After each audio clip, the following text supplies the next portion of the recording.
What if you could hack the human brain? Not with technology, but with an understanding of simple, predictable psychological principles. These aren't manipulative tricks, they're tools for better communication, persuasion, and social harmony. Here are 7 simple psychology tricks that are backed by science and actually work. Have you ever wanted someone to like you more? Maybe a new colleague, a potential client, or even just an acquaintance you'd like to turn into a friend? The common advice is to go out of your way to do things for them, buy them a coffee, offer to help with their work, shower them with compliments. But what if I told you the most effective strategy is the exact opposite?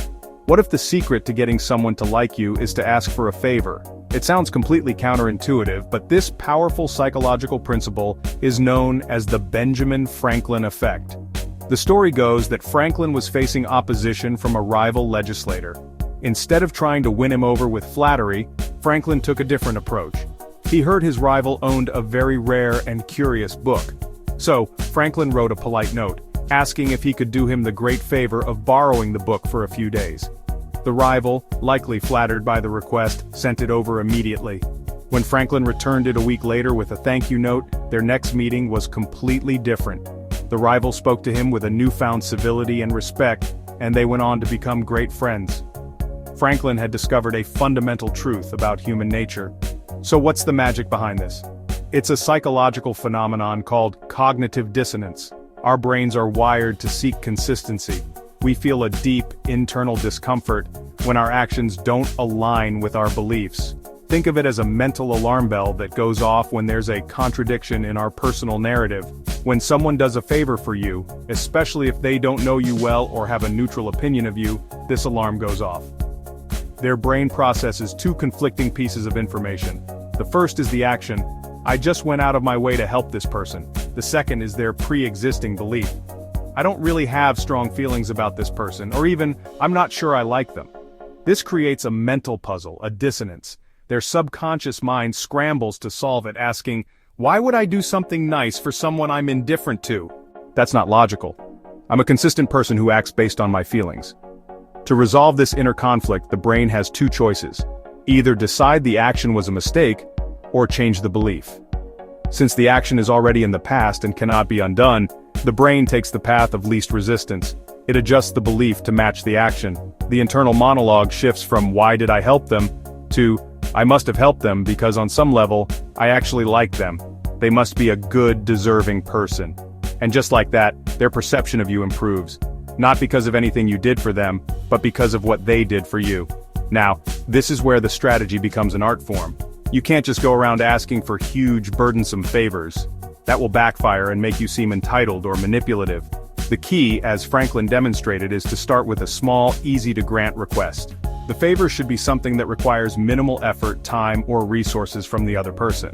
It should make them feel helpful and knowledgeable, not put upon.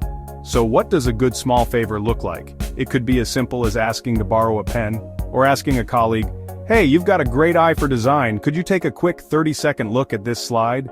You could ask someone to watch your bag for a minute or ask for a quick recommendation for a good lunch spot. These requests are non-threatening and easy to fulfill. They subtly position the other person as capable and generous. Crucially, after they've done the favor, your response is just as important. A genuine and warm thank you is essential. Saying something like, thank you so much, you really helped me out, validates their action and reinforces their brain's new conclusion. I'm a helpful person, and I help them because they are someone worth helping.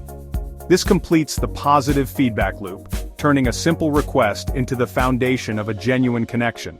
So the next time you want to build a bridge with someone, don't just offer your help. Humbly ask for theirs. Let's move on to our second trick, a technique so powerful yet so simple, most people are too afraid to use it. It's the art of saying nothing at all. In any high-stakes conversation, after you've asked a critical question or made your point, the most strategic move is to simply shut up. Why is this so effective? Our brains are hardwired for social connection, and an unexpected silence in a conversation feels like a glitch in the matrix. It creates a social vacuum. This void is deeply uncomfortable for most people. It can be interpreted as disapproval, disagreement, or a breakdown in communication. The other person's mind races to figure out what's wrong, and their instinct is to fill that void with words. Any words, to restore the conversational equilibrium. This psychological pressure is the key. They feel an overwhelming urge to speak, to break the tension, and in that moment of discomfort, they often reveal far more than they ever intended. But this isn't about awkward, passive silence. It's about active, purposeful silence. The key is your nonverbal communication. After you ask your question, say, "Is that the best offer you can make?" You don't look away, check your phone, or start fidgeting. You lean back slightly, maintain relaxed but direct eye contact, and keep an open, patient posture. Your body language should say, "I've asked a serious question, and I have the confidence and respect for you to wait for a thoughtful answer." This projects calm control, not aggression or disinterest. The first thing that happens is an information spill. To fill the silence, the other person might start to ramble, justifying their position. They might say, "Well, it's our best offer right now because our budget for this quarter is tight." And just like that, you've learned a crucial piece of information. Their limitation is time-based. They've given you a new angle for negotiation, perhaps revisiting the deal next quarter or structuring it differently. They are essentially negotiating against themselves. Silence also manufactures concessions out of thin air. The pressure to speak can make the other person feel like they need to give something to move the conversation forward. Faced with your unwavering, silent expectation, they might suddenly say, "But you know what? I might be able to get approval for another 5%. They offer a concession you didn't even have to ask for, simply because the silence was more costly to them than the compromise. Finally, silence uncovers the truth. It gives the other person a moment to move past their rehearsed, knee-jerk response and actually think. The pause allows their genuine thoughts and feelings to surface. You might ask a team member, "How are you really feeling about this project's deadline?" A quick, "I'm fine," might be their first response. But if you wait, silently and expectantly, you might get the real answer. "Honestly, I'm overwhelmed and worried we'll miss our targets." Ultimately, silence is a declaration of confidence. It subverts the typical, frantic back and forth of conversation and establishes a different rhythm, one that you control. It communicates that you are not desperate for a particular outcome, that you value your own position, and that you are powerful enough to be patient. You put the ball squarely in their court, forcing them to react to your frame, not the other way around. So practice it. The next time you ask an important question, resist the urge to immediately follow up. Bite your tongue, count to 7 in your head, and watch the magic happen. Master the pause, and you'll master the conversation. A person's name is the sweetest sound in any language. When you use someone's name in conversation, it immediately builds rapport and makes them feel seen and valued. It's a sign of respect and attention.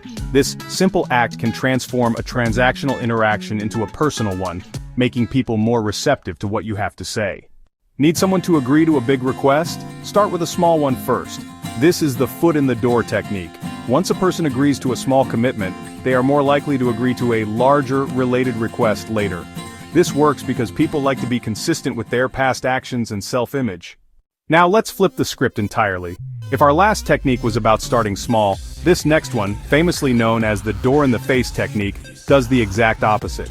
The name paints a vivid picture. You make a request so large it's like getting a door slammed in your face. But the key is what you do after that rejection. The strategy is simple yet profoundly effective. You begin by making a significant, almost audacious request, one you fully expect to be turned down. For example, asking a friend to help you move for an entire weekend. When they, quite reasonably, say no, you don't walk away. You immediately pivot. This is where the psychology kicks in. You follow up with your actual, much smaller request. "Okay, I understand a whole weekend is too much. Could you maybe just help me with the heavy furniture for an hour on Saturday?" Suddenly, several powerful psychological forces are at play. First, the principle of reciprocity. By reducing your request, you've made a concession. The other person now feels a subtle, subconscious pressure to reciprocate your generosity by agreeing. Second, there's the power of perceptual contrast. After hearing the huge request of a full weekend, just 1 hour seems incredibly manageable and reasonable. It's anchored to the initial large ask, making the smaller one feel like a bargain. Finally, the other person might feel a slight sense of guilt for rejecting your first request so directly. Agreeing to the second, smaller one allows them to alleviate that guilt and re-establish a cooperative social balance. It's a classic negotiation tactic that, when used thoughtfully, helps you find a compromise that works for everyone. To build instant rapport, try subtle mirroring. This means gently matching the other person's body language, tone of voice, or speech patterns. We naturally do this with people we like. When you consciously do it, it sends a subconscious signal of similarity and understanding, making the other person feel more comfortable and connected to you.